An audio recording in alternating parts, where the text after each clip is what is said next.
Hi, I'm Mike, and today we're gearing up for a blizzard here on the ranch, and we're extremely lucky that it didn't happen last week because we weren't even here.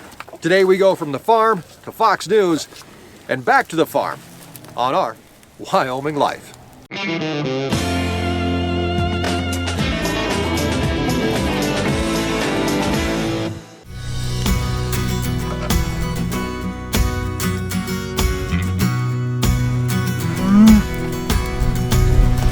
Welcome back, guys, and thanks for joining us once again as we explore the ranch life and escape the ordinary. We do have a blizzard on the way that we're going to be gearing up for today.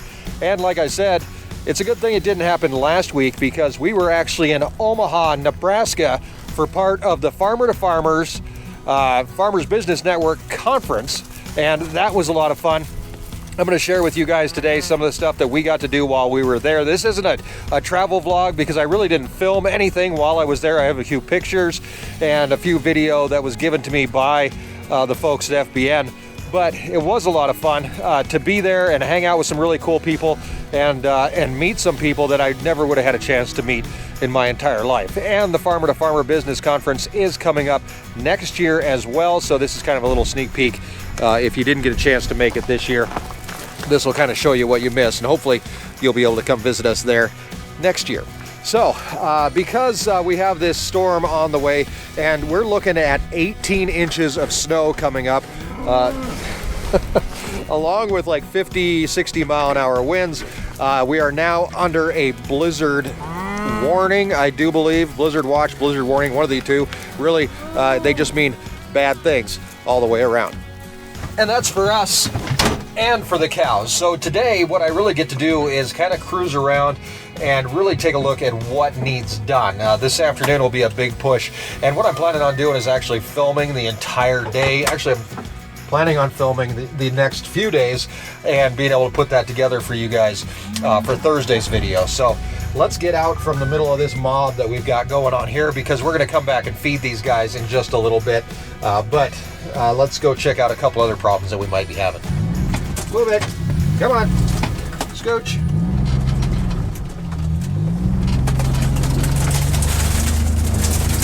So like I said, we were actually at the Farmer to Farmer Business Conference, part of Farmers Business Network.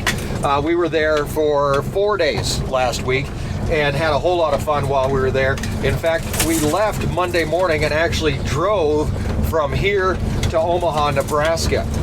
We also brought with us a bunch of stuff. We brought some merchandise, brought some beef jerky, and managed to set up a little bit of a booth for folks to come and visit, which was a lot of fun. But the main reason we were there was to learn, and that's what Farmers Business Network is all about, empowering farmers and ranchers with information. And that's kind of what I feel the benefit of this entire conference was. There was a ton of stuff going on, and in fact, we got to see some really cool speakers, kind of like this guy, Alex. He actually climbed El Capitan, which is a mountain in Yosemite, with no gear whatsoever. And the fact that he has he has the stones to do it, I mean, he's way beyond what I would ever feel comfortable doing. But that was a really cool part of the trip, was getting to meet him and hear his story. Another speaker that was there as well was Jocko Willink.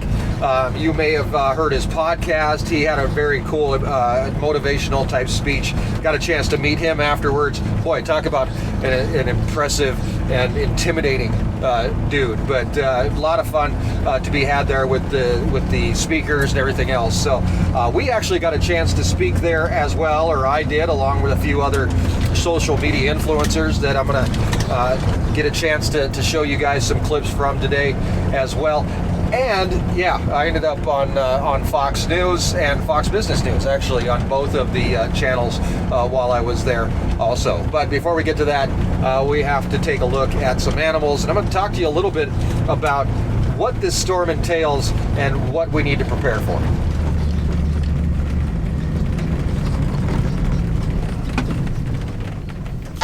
So obviously, probably the most important asset of the ranch right now, this time of year, is the animals. The cows themselves, they're pretty good to go. You know, we've got to worry about food and water for them, but we do have some pregnant animals on the ranch that we have to take extra special care of, especially during the storm that's coming up. So we're going to take a peek in here.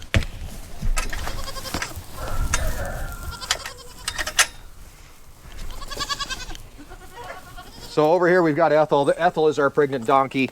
Hi, Waffle. We're not really talking about you right now, buddy, but it's okay. This is Waffle. He's not pregnant, but he's very, very needy. Ethel back there, she is pregnant, and what we're probably going to do is put her in the barn, make sure that she's taken care of. We also have 2 pregnant goats. This is Fancy down here, and Cruella right there. Cruella is going to be the first one that's going to have her kids.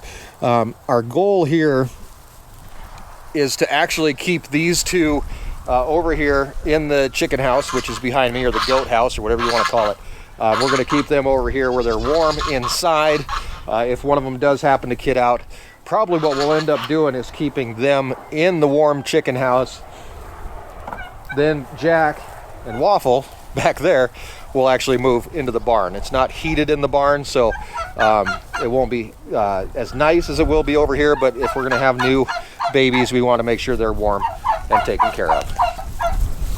Are you guys going to have babies during the storm? You 3 right here? Maybe.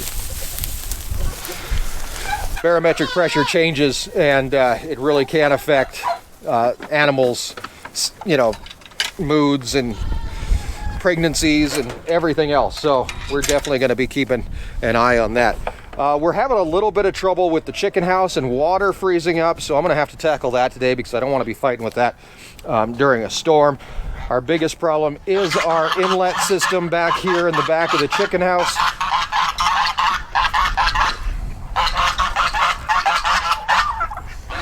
Right back there. We're using a whole lot of heated hoses.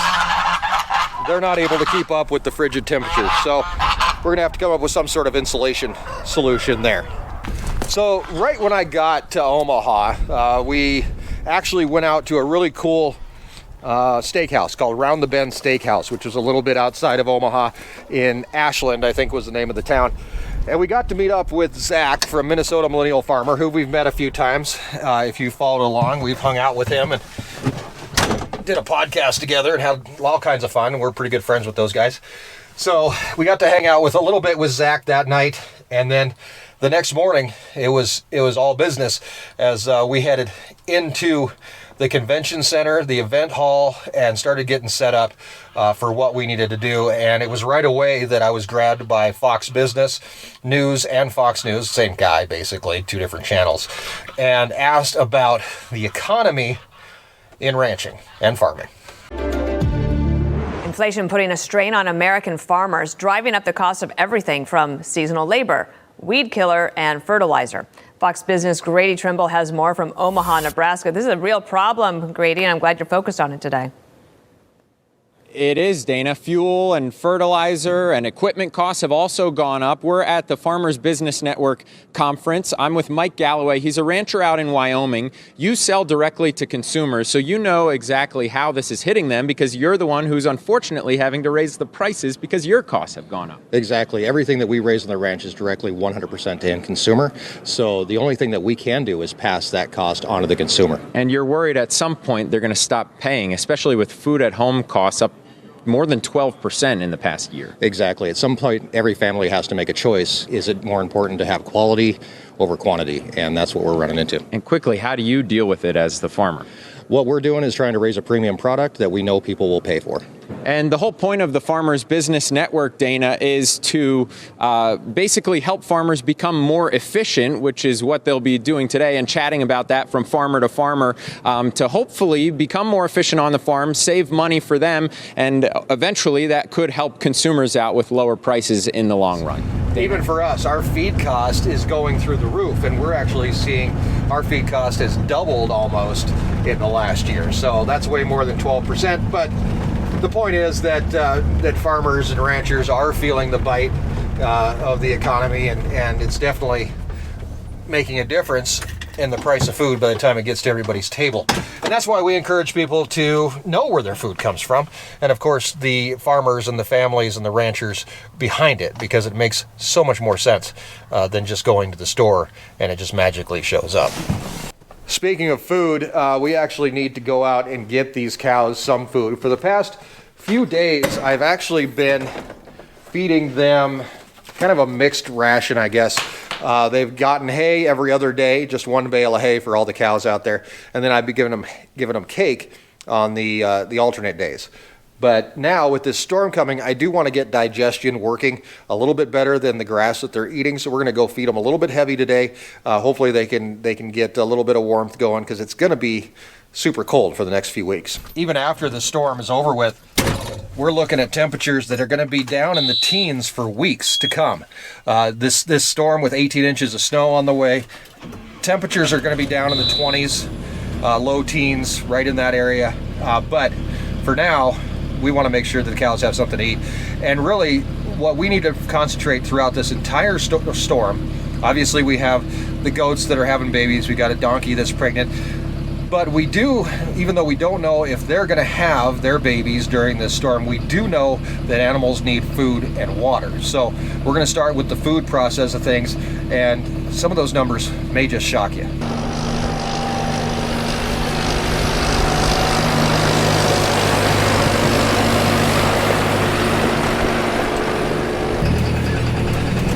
Now, I've spoken on it before about the amount of food that a single cow eats, and how much food we have to stockpile for the cows for the winter, or whatever it may be, haying, all that kind of good stuff. But one thing I've never actually looked at before today, and I thought it might be kind of interesting, especially with this blizzard on the way.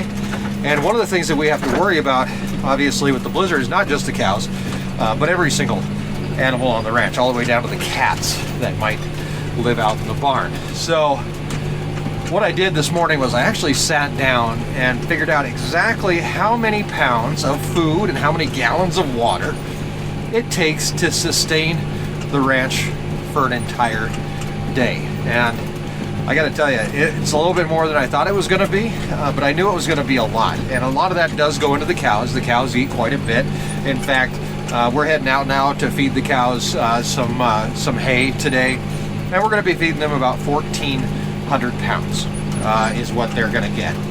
But once you start adding all the other animals in, that's the part that really did surprise me, because while they seem small, it really does add up. You start throwing in chicken food, you throw in the goats and the donkeys and horses and everything else, and we are up right around 2,500 pounds of food per day that the ranch has to have in order to survive.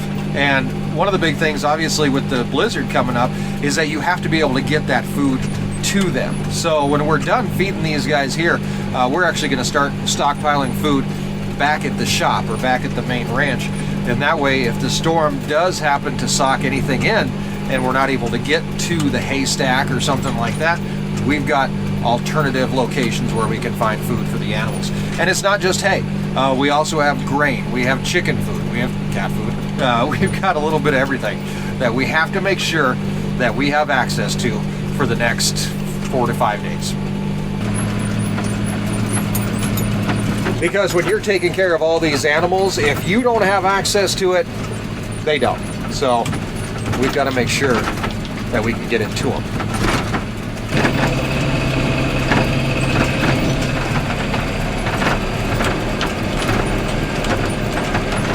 First stop for us today is the hay yard. We're going to grab 3 bales of hay. We're going to feed one of them to the cows that are out here. The other 2 are going to go straight back home. A lot of drifting happens in the hay yard, and it's really kind of unavoidable. Wind blows out of the north. This storm will be moving in out of the northwest, I do believe. So we'll probably get a little bit of drifting that happens over here. We'll have to deal with that. Hopefully it doesn't keep us out of the hay yard completely, but just to hedge our bets, we are going to take some hay back home and make sure that we've got it if we need it.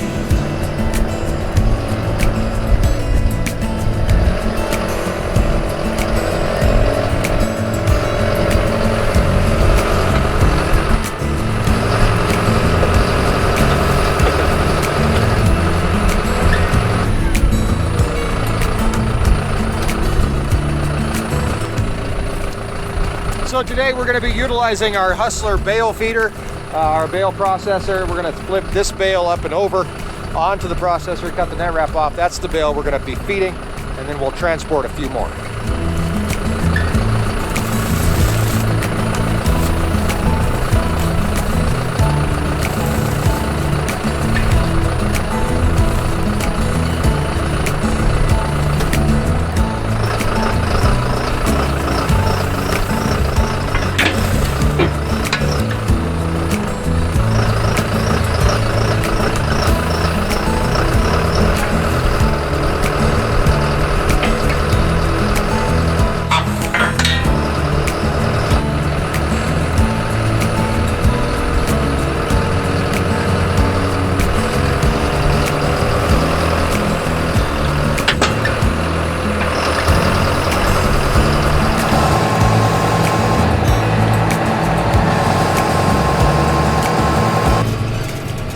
Okay, we've got our 2 bales on the back.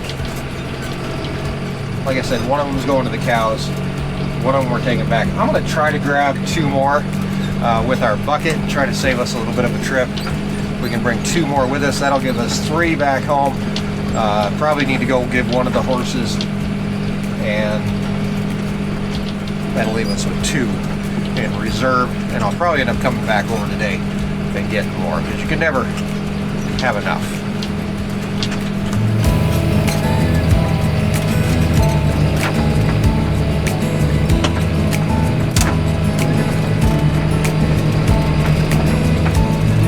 So on the front of the tractor here, we've got about 3,000 pounds of hay, another 3,000 pounds on the back.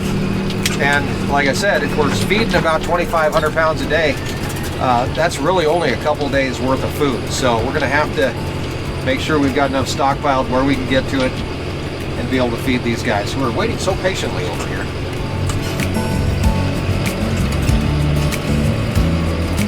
While I head over there, let's talk about another part of the Farmer to Farmer conference put on by Farmers Business Network. That was a lot of fun, and that was the social media panel that I got to be a part of. Some really cool people on the panel with us, and some of these guys you might recognize. And it was a really cool chance for a few of us social media type people to get together, to compare notes, and talk about what we're doing to help out the industry. Where's the line between, am I being an advocate for agriculture, or am I trying to make money? Yes. For me, Fair question. for me, it's honestly the same. And the reason that I started it was because I wanted to relate to people about what goes on the farms. You know, what's actually happening on the farms. And the comments were, you know, when are you going to go milk your cows? Sorry, Dan. Which of your cows gives the chocolate milk? You know, that kind of stuff. And we realized we had an opportunity to educate people about where their food comes from, and more importantly, the families behind it. So we've just kind of taken the ball and ran with it there, and hope that people listen and learn something along the way. For some reason, about a year ago in March of 2021 on TikTok, I decided to start sharing some stuff about our farm and what we do for the dairy industry. I think kind of similar to what Zach had said, I feel like I saw that even more magnified in the dairy industry. But kind of like what they were saying, I am just shocked at even the people in my area. I am from Nebraska, just 2 hours west of here. And I'm shocked at the lack of education there is in rural communities. I had friends who didn't know what a tractor or combine did, and that just blew me away. In all reality, I don't think the cows really care much. I guess helping out is basically feeding to them. So we're gonna lay out a bale for all these cows that are out here and waiting for breakfast.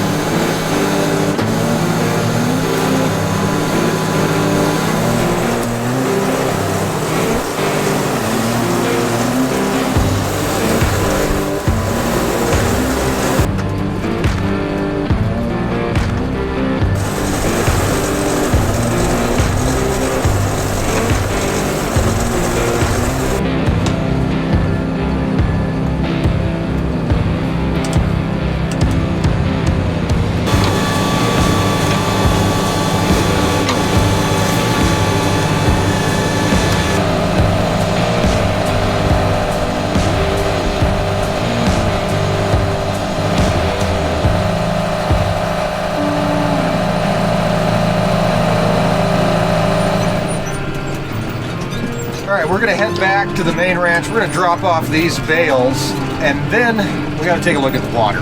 And that's the other big thing. Now, the cows, they're not gonna calve during this storm. I'm not too worried about it.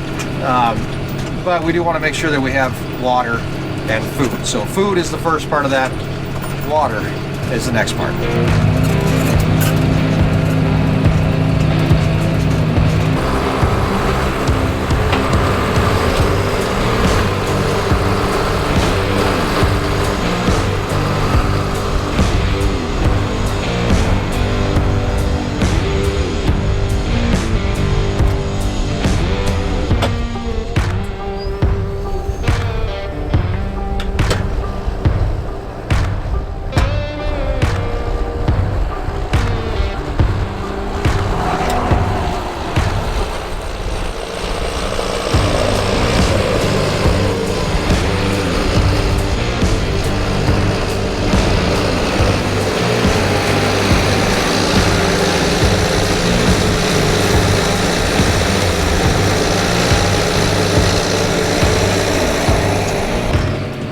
I guess it doesn't have to be pretty. Okay, we're gonna run back. I'm gonna jump in the gator, and we're gonna run down and take a look at our water tank for the cows. And that's the main one that I'm worried about. Everybody else's water pretty much taken care of, except for that problem that we have going on with the chicken house. That's on my list of stuff that needs done. But I am a little bit worried about the water for the cows. And really the only reason behind that is that they only have one water source available to them throughout this entire storm. So I got to make sure that that one's working.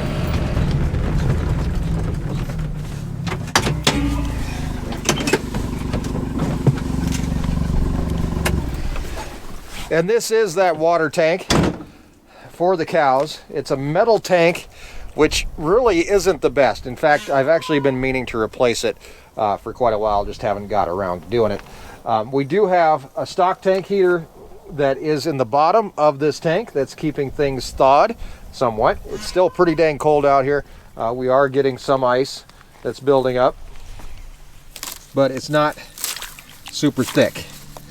The cows should be able to push through that relatively easily. Also, we do have a freeze miser on it that is keeping the line open, so we're able to run the hydrant and a float to be able to fill this thing with water even in the dead of winter.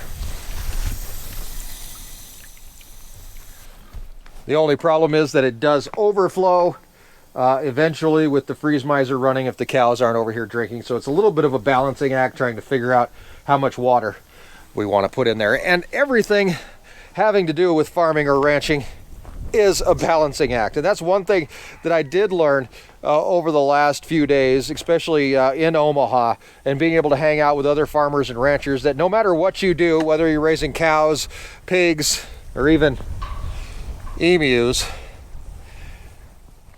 it's definitely tricky to do. And that's what the Farmer to Farmer conference really reinstilled in me, is the fact that there's a ton of resources out there for farmers and ranchers. And Farmers Business Network is, for me, has become a huge part of our support network. Being able to go to Farmer and meet the people that I've been dealing with for the last 2 years since we've been Farmers Business Network members, meeting them face to face, being able to talk to them about our problems, about issues that we've been having on the ranch, and how Farmers Business Network can help us has been invaluable.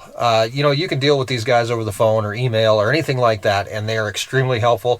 But meeting people face to face was just a whole different experience for me. So I'm extremely happy to have gone to Farmer. It's not about being on Fox News or being on any panel or anything like that. I always say that Farmers Business Network is a tool that I want in my toolbox, and you never know what tool you need until you don't have it. And they have them all. They're able to help us out from beginning to end. We actually ordered a whole bunch of lick barrels that are going to be delivered here before too long while we were at the conference, which was very cool.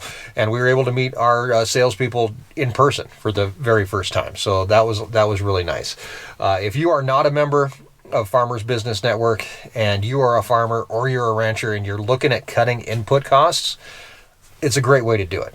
So head on over to fbn.com if you're interested in checking it out, and make sure you tell them that Mike sent you.